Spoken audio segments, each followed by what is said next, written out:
एक बार एक आदमी और उसकी पत्नी का आपस में झगड़ा हो गया। पति और बच्चे खाना खाकर सो गए तो पत्नी घर से बाहर निकल गई, यह सोचकर कि अब वह अपने पति के साथ नहीं रह सकती। वह मोहल्ले की गलियों में इधर उधर भटक रही थी कि तभी उसे एक घर से आवाज सुनाई दी, जहां एक स्त्री रोटी के लिए ईश्वर से प्रार्थना कर रही थी। वह थोड़ा और आगे बढ़ी तो एक और घर से आवाज आई, जहां एक स्त्री अपने ईश्वर से अपने बेटे को हर परेशानी से बचाने की दुआ कर रही थी। वह औरत थोड़ा और आगे बढ़ी तो एक और घर में एक स्त्री के रोने की आवाज आ रही थी, जो कि अपने भूखे बच्चों को कह रही थी कि आज पापा खाने के लिए कुछ न कुछ जरूर लाएंगे, तब तक तुम सो जाओ।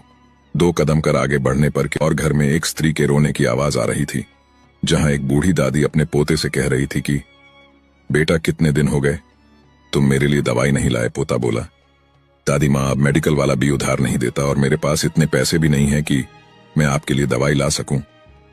अब वह औरत ये सब देखकर ईश्वर का धन्यवाद करने लगी कि उसके पास एक मकान, संतान और एक अच्छा पति है। वह औरत सोच रही थी कि उसकी जिंदगी में कितने दुख हैं, लेकिन जब उसने लोगों की बातें सुनी तो उसे यह एहसास हुआ कि लोगों के दुख तो उससे भी ज्यादा है।